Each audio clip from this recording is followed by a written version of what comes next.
Aku dengar Yesus panggil, aku dengar Yesus panggil. Shalom, selamat malam sahabat net yang diberkati Tuhan dimanapun Anda berada. Saat ini kami ingin mengatakan bahwa Anda adalah sahabat terbaik kami. Di malam yang istimewa ini kita boleh bertemu di penyegaran rohani dengan tema Tuhan peganglah tanganku dan tuntunlah hidupku. Mari kita masuk pada acara demi acara. Pertama, kita akan ikuti lagu spesial sebagai lagu buka, dan kedua, doa buka, serta ketiga, lagu pujian. Diundang secara berturut-turut. Aku dengar Yesus panggil.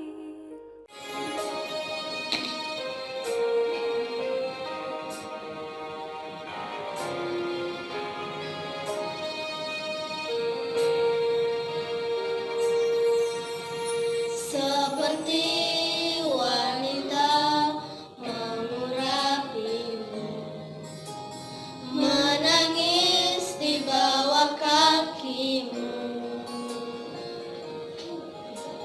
Demikian hidupku mau mengasihimu, Yesus Engkau baik bagiku.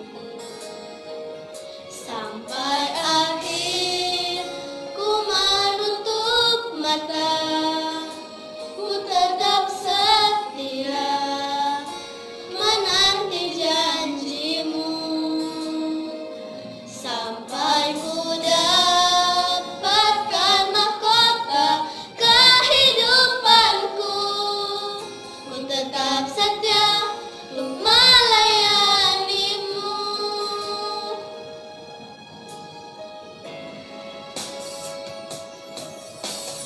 Seperti wanita mengurapimu, menangis di bawah kakimu.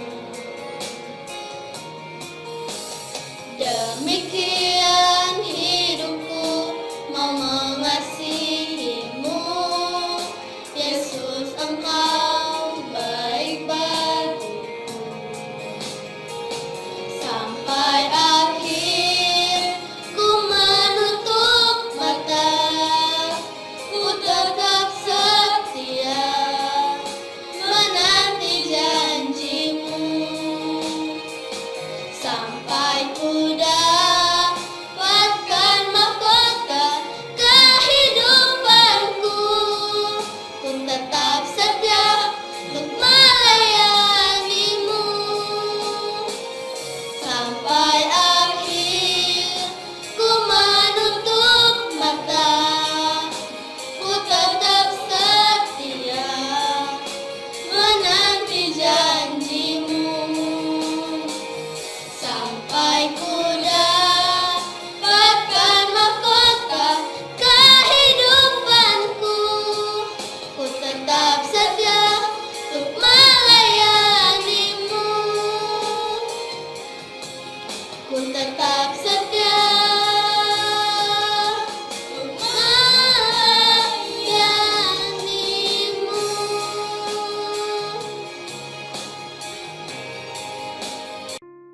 Aku dengar Yesus panggil. Sahabat net, mari kita satu dalam doa. Bapa kami yang di surga, kuduskanlah selalu namamu. Saat ini kami sudah siap untuk mengikuti penyegaran rohani. Tuhan, peganglah tanganku dan tuntunlah hidupku. Biarlah Roh Kudusmu hadir dalam acara net kami. Bukakan hati dan pikiran kami, supaya kami memahami maksud dan rencana Tuhan dalam kehidupan kami. Dalam nama Yesus kami sudah berdoa. Amin. Aku dengar Yesus panggil, aku dengar Yesus panggil. Shalom pejuang-pejuang doa, saya percaya kita semua sudah diberkati Tuhan. Sehingga hari ini kita boleh menyempatkan waktu kita untuk kembali melanjutkan program 10 hari berdoa. Dan judul untuk fokus pembahasan malam hari ini, spiritual atau duniawi? Apakah perbedaannya? Mari kita tunduk kepala, kita berdoa. Bapa di sorga, di program 10 hari berdoa, kami akan merenungkan sedikit kebenaran firman-Mu. Tolong urapi hamba-Mu, urapi anak-anak Tuhan yang sedang mendengarkan, dan biarlah mereka boleh diberkati, dan mereka semakin dekat dengan Engkau, Yesus. Berfirmanlah, kami siap mendengarkannya dalam nama Yesus. Amin. Oke saudaraku, di hari yang kelima ini, kita akan bahas tentang spiritual atau duniawi. Apakah ada perbedaan? Ayat intinya, tetapi kami memiliki pikiran Kristus. 1 Korintus 2 ayat yang ke-16. Hubungan kita ke sorga, apakah berhubungan dengan spiritual atau duniawi? Sebelum mendefinisikan orang Kristen itu spiritual atau duniawi, kita perlu ingat bahwa kita tidak sedang berbicara orang berdosa dan bukan orang berdosa. Semua orang, baik spiritual dan duniawi, adalah orang berdosa yang membutuhkan juru selamat. Kebenaran kita hanya datang dari Dia. Sebaliknya, kriteria untuk masuk dalam satu dari dua kelompok tadi di atas adalah hubungan pribadi kita dengan Roh Kudus. Tuhan telah menetapkan bahwa kita tidak dapat memutuskan hubungan kita dengan Roh Kudus tanpa merusak hubungan kita dengan sorga. Matius 12 ayat yang ke-32. Ellen G. White menjelaskan, dengan Roh Kudus Tuhan bekerja dalam hati. Jika manusia dengan sengaja menolak Roh Kudus dan mengatakan bahwa itu datangnya dari setan, mereka memutuskan saluran yang olehnya Allah dapat berhubungan dengan mereka. Ada bahaya saudaraku, tatkala kita menolak Roh Kudus.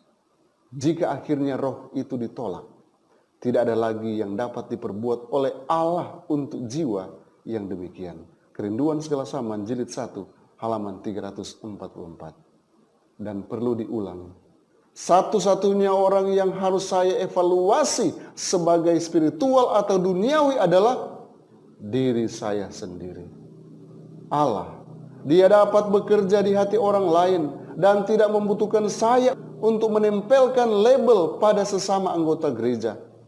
Kabar baiknya adalah, jika saya kecewa dengan apa yang Dia ungkapkan dalam hati saya, Dia dapat mengubah saya mulai hari ini. Anggota gereja rohani, coba kita lihat. Orang yang rohani atau spiritual adalah orang Kristen yang benar-benar bertobat. Sekali lagi, orang yang rohani atau spiritual adalah orang-orang Kristen yang benar-benar bertobat. Meskipun terlahir sebagai orang berdosa, orang yang rohani atau disebut spiritual atau rohani karena dia memiliki hubungan yang hidup dan bertumbuh dengan Roh Kudus. Rasul Paulus menulis, tetapi manusia rohani menilai segala sesuatu, tetapi ia sendiri tidak dinilai oleh orang lain. Sebab, siapakah yang mengetahui pikiran Tuhan sehingga ia dapat menasehati Dia? Tetapi kami memiliki pikiran atau roh Kristus. 1 Korintus 2 ayat 15 dan 16. Yesus adalah pusat kehidupan rohani daripada orang-orang yang menyatakan diri spiritual. Yesus juga memerintah dalam hati mereka dan menentukan prioritas mereka. Orang rohani telah menyerahkan dirinya sepenuhnya kepada Yesus dan terus-menerus meminta kuasa Roh Kudus memperbaharui hidupnya, memperbaharui komitmennya di dalam Yesus. Lukas 11 ayat 13. Dalam konteks Laodikia, orang yang rohani bisa disebut panas. Wahyu 3 ayat yang ke-15. Nah, dalam perumpamaan tentang 10 gadis atau 10 anak darah, dia bisa disebut bijaksana. Dan orang rohani mengalami hidup yang lebih berkelimpahan dan dipenuhi dengan seluruh kepenuhan Allah. Efesus 3 ayat 19. Dia bersuka cita bahwa dia telah diselamatkan karena iman. Efesus 2 ayat yang ke-8. Meskipun orang rohani menghadapi kemunduran dan godaan, dia tetap menatap kepada Yesus. Fokusnya bukan yang lain, tetapi kepada Yesus saja. Sedangkan anggota gereja duniawi berbeda. Orang duniawi mungkin memiliki hubungan pura-pura atau terbagi dengan Allah. Dia mungkin diam-diam, tidak peduli dengan Roh Kudus, atau bahkan secara terbuka memberontak. Inilah yang Rasul Paulus katakan, dan aku saudara-saudara, pada waktu itu tidak dapat berbicara dengan kamu seperti dengan manusia rohani, tetapi hanya dengan manusia duniawi yang belum dewasa dalam Kristus. Susulah yang kuberikan kepadamu, bukanlah makanan keras, sebab kamu belum dapat menerimanya, dan sekarang pun kamu belum dapat menerimanya, karena kamu masih manusia duniawi. Sebab jika di antara kamu ada iri hati dan perselisihan, bukankah hal itu menunjukkan bahwa kamu manusia duniawi dan bahwa kamu hidup secara manusiawi? Karena jika yang seorang berkata, aku dari golongan Paulus, dan yang lain berkata, aku dari golongan Apolos, bukankah hal itu menunjukkan bahwa kamu manusia duniawi yang bukan rohani? 1 Korintus 3 ayat 1 sampai ayat yang keempat. Maka dapat disimpulkan bahwa faktor yang menentukan hubungan kita dengan Roh Kudus adalah kehidupan yang dekat dengan Tuhan. Duniawi menggambarkan seseorang yang hidup menurut daging, yaitu dengan kekuatan manusia normal, bukan dengan kekuatan Roh Kudus. Jadi faktor yang menentukan ialah hubungan kita dengan Roh Kudus harus erat, harus kuat, dan selalu terhubung dengan Yesus yang adalah pemberi hidup itu sendiri. Dan strategi terbesar adalah bahwa dia tidak memilih untuk menerima hidup yang kekal. Lihat, tragedi yang terbesar yang dialami adalah tatkala dia memilih untuk tidak mau hidup kekal. Roma 8 ayat 9. Paulus menyebut orang duniawi sebagai saudara, yang menunjukkan bahwa mereka adalah anggota gereja. Ia tidak dapat menyebut mereka spiritual, karena mereka tidak cukup dipenuhi dengan Roh Kudus. Mereka tidak bertumbuh dalam iman sebagaimana mestinya. Mereka bisa saja sudah menjadi anggota gereja selama bertahun-tahun dan tetap menjadi orang Kristen duniawi. Mungkin saja memiliki pengetahuan Alkitabiah dan masih belum dewasa secara rohani. Banyak orang Kristen duniawi merasakan ketidakpuasan, kekecewaan, dan kurangnya tujuan dalam kehidupan rohani mereka. Beberapa bersikap apatis dan berkata, kami hanya orang berdosa. Kami tidak bisa berbuat apa-apa. Alasan satu-satunya ialah kita masih manusia berdosa. Oh saudaraku, jangan jadikan alasan ini, karena setan juga senang gunakan alasan ini untuk menjadikan kita lemah. Orang Kristen duniawi antusias dan aktif, serta mungkin merasa bangga dengan posisi penting yang ada di gereja, yang mereka miliki, yang mereka dapatkan di gereja. Sayangnya, Yesus berkata, pada hari terakhir, banyak orang akan berseru kepadaku, Tuhan, Tuhan, bukankah kami bernubuat demi namamu, dan mengusir setan demi namamu, dan mengadakan banyak mujizat demi namamu juga? Pada waktu itulah aku akan berterus terang kepadamu dan berkata, aku tidak pernah mengenal kamu. Enyala daripadaku, kamu sekalian pembuat kejahatan. Apa masalahnya saudaraku? Mereka tidak memiliki hubungan pribadi dengan Yesus dan tidak memiliki hubungan yang hidup dengan Roh Kudus. Jika Anda menemukan bahwa Anda adalah seorang Kristen duniawi saat ini, berhati-hatilah. Anda memiliki kemungkinan untuk memulai hidup baru sekarang. Anda diberikan kesempatan untuk memulai hidup baru dalam roh.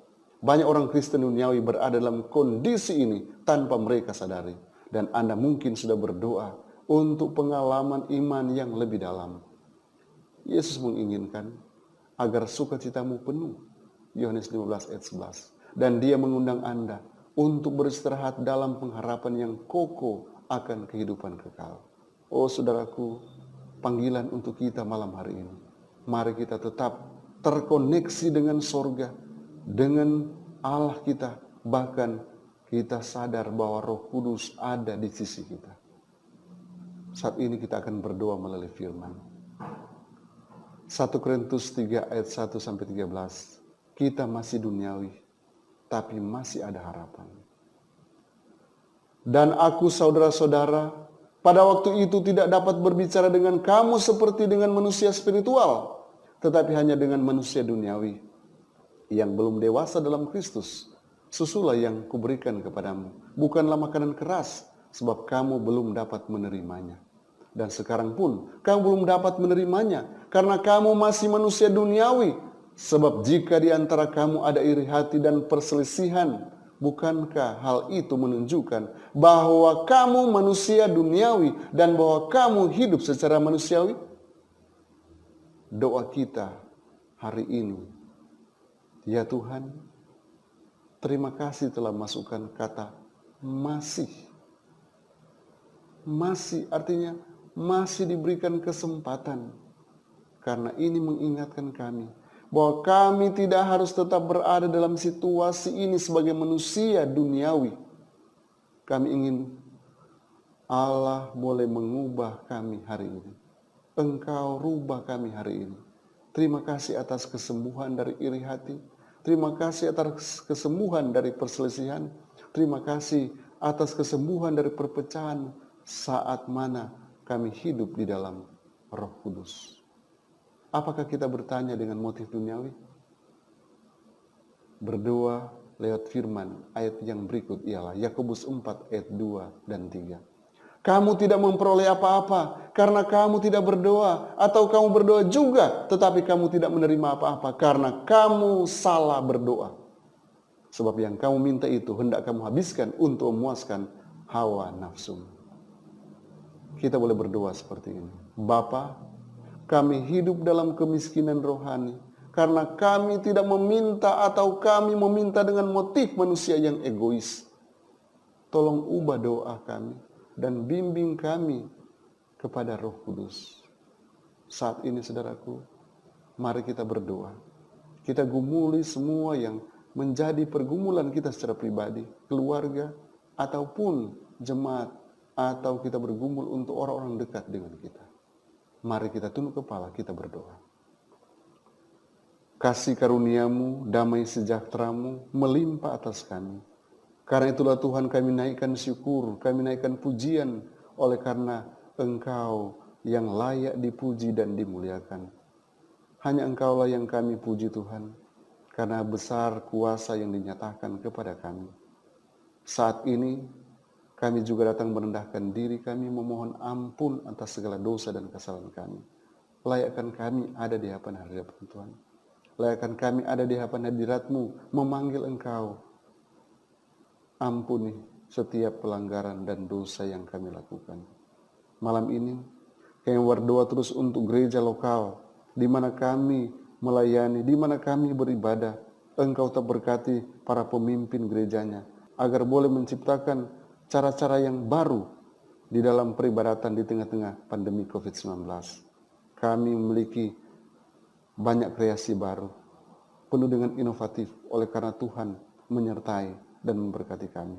Dan kami boleh bekerja melayani Tuhan dengan cara yang Tuhan anugerahkan kepada kami.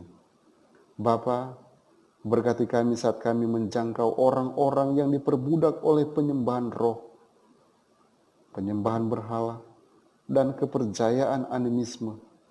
Bantu kami untuk memahami pandangan dunia mereka dan memperkenalkan mereka kepada juru selamat. Tuhan tolong berikan inspirasi kepada umat gereja Masjid ke-7 di seluruh dunia untuk berdoa seperti sebelumnya.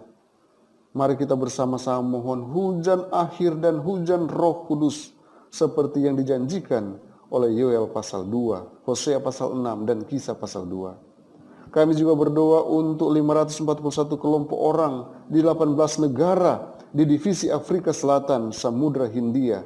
Tolong arahkan mereka ke jalan kebenaran.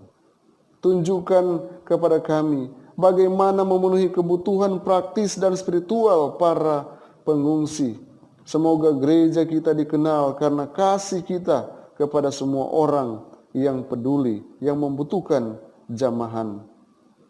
Semoga kami dengan setia dan sepenuhnya mengamarkan pekabaran 3 malaikat dan Wahyu 14. Semoga kami memusatkan semua ajaran kami pada kasih dan kebenaran Kristus. Kami minta Engkau untuk membangkitkan roh misioneris kepada kami, sehingga kami boleh pergi dari satu kota ke kota yang lain, bahkan kemanapun Engkau suruh untuk mewartakan Injil keselamatan. Bapa di sorga, hamba berdoa untuk umat-umat Tuhan di tengah-tengah pandemi COVID-19. Jaga dan lindungi, biarlah Engkaulah yang akan bersama-sama dengan mereka, sehingga mereka tetap berjalan dalam iman. Mereka selalu menang, oleh karena Yesus mendampingi mereka, ada kesehatan penuh yang mereka peroleh, kekuatan penuh, karena Tuhan hindarkan kami dari COVID-19. Terima kasih Yesus, karena Engkau baik dan mendengarkan doa-doa kami. Terima kasih untuk jawaban-jawaban doa yang Kau akan berikan bagi anak-anak Tuhan yang dengan sungguh-sungguh hati datang di hadapan hadirat-Mu. Bapa, kiranya 10 hari berdoa ini akan jadi 10 hari di mana kami boleh berserah penuh kepadamu, dan selanjutnya kami akan terus menyerahkan seutuhnya hidup kami hanya di bawah kendali-Mu. Dengarkan doa kami, jawab sesuai kasih karunia-Mu, dalam nama Yesus. Amin. Tuhan Yesus memberkati kita, dan jangan lupa mari kita bergabung kembali besok malam dalam program 100 hari berdoa di malam yang ke-6. Shalom. Aku dengar Yesus panggil. Saat ini, marilah kita siapkan hati dan pikiran kita untuk mendengarkan firman Tuhan. Tapi sebelumnya, mari kita menyanyikan lagu tema.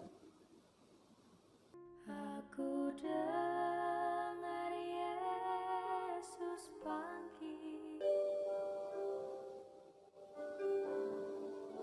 Bagaikan bejana siap dibentuk, beranikan hidupku di tangan-Mu.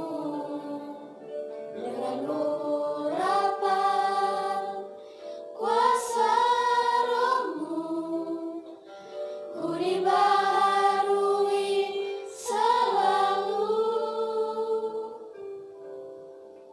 Jadikan ku alat dalam rumah-Mu.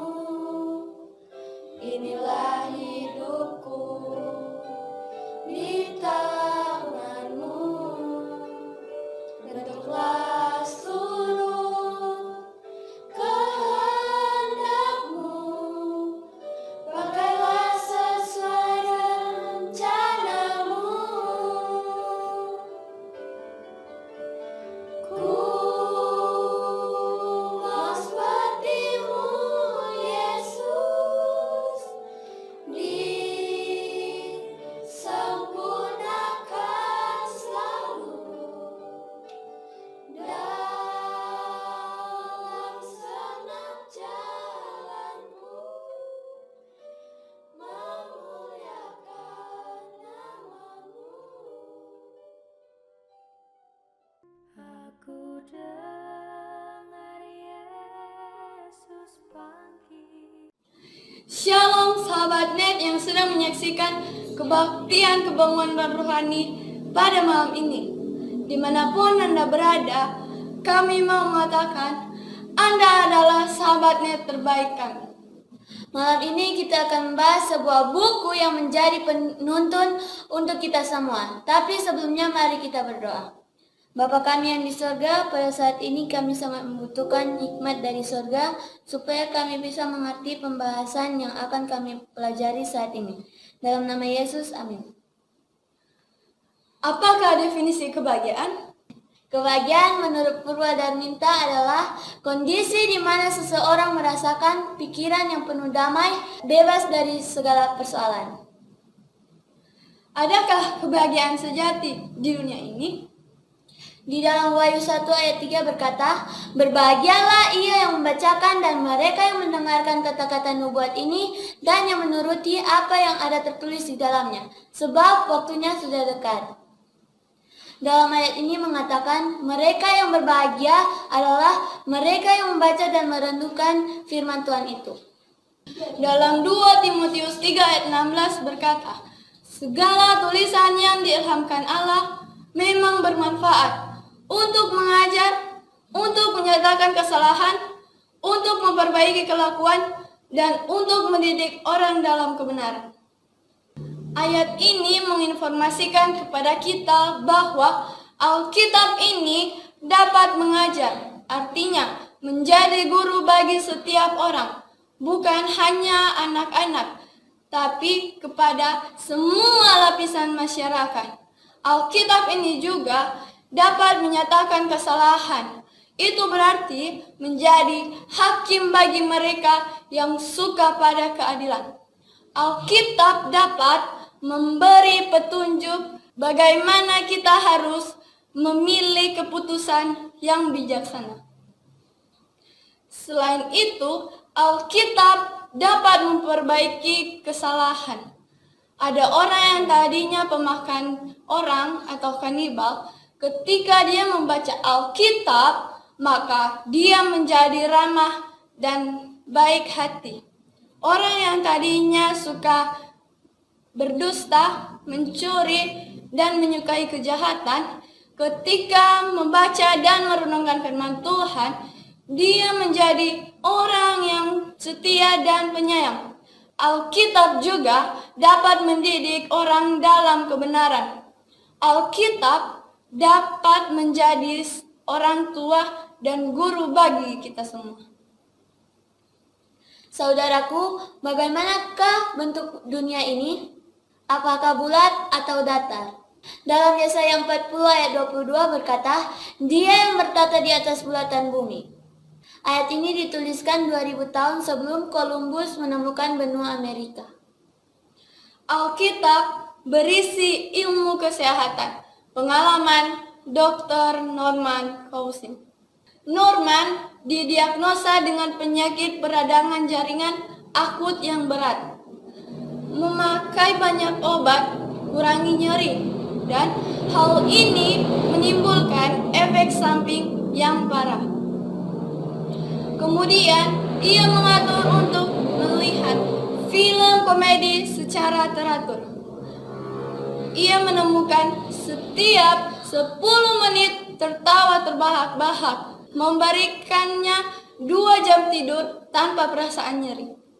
Dalam Amsal 17 ayat 22 berkata, hati yang gembira adalah obat yang manjur. Ayat ini sudah ditulis jauh sebelum Dr. Norman menemukan rahasianya. Alkitab ini adalah buku yang dapat memberikan petunjuk, bukan hanya dibagi pengetahuan, kesehatan, tapi di segala segi. Yang berikut, cara penanganan corona. Mengasingkan diri selama 2 minggu ini sudah tercatat sebelum corona ada. Ketika orang Israel mengidap penyakit berjangkit, maka Alkitab katakan dia harus diasingkan selama 2 minggu. Selain itu, Alkitab berisi informasi banyak tentang peristiwa yang sudah terjadi, sementara terjadi, dan akan terjadi. Dan itu adalah nubuat yang sudah ditulis 2000 tahun lalu. Selain itu, Alkitab memiliki keunikan dalam penulis. Ada 40 penulis Alkitab. Mereka dari berbagai latar belakang. Latar belakang sebagai nelayan, gembala, petani, dokter, bangsawan, dan raja. Alkitab telah diterjemahkan ke dalam 1928 bahasa. Ada 5 miliar Alkitab yang telah disirkulasikan. Lebih dari 50 juta Alkitab yang diproduksikan setiap tahun. Alkitab adalah hadiah untuk semua. Dalam Matius 24 ayat 35 berkata, langit dan bumi akan berlalu, tetapi perkataanku tidak akan berlalu. Firman Allah memberikan kepada kita pengharapan untuk hidup. Alkitab adalah sumber kebahagiaan. Bacalah dan hidupkanlah apa yang Anda baca dari Alkitab. Sahabat Net, mari kita dalam doa. Bapa kami dalam sorga, saat ini kami mohon supaya Engkau terangi hati dan pikiran kami, supaya kami terus mempelajari firman-Mu dan dimampukan untuk melakukan apa yang Tuhan kehendaki bagi kami. Dalam nama Yesus, Amin. Aku dengar Yesus panggil. Sahabat net yang berbahagia, ibadah kita saat ini sudah berakhir. Tapi kami mengundang Anda besok untuk menyaksikan penyegaran rohani dengan tema Tuhan peganglah tanganku dan tuntunlah hidupku. Pemirsa yang diberkati Tuhan, jangan lupa untuk mengikuti protokol pemerintah dengan jaga jarak, memakai masker, dan mencuci tangan. God bless you! Aku dengar Yesus panggil. Aku dengar Yesus panggil. Aku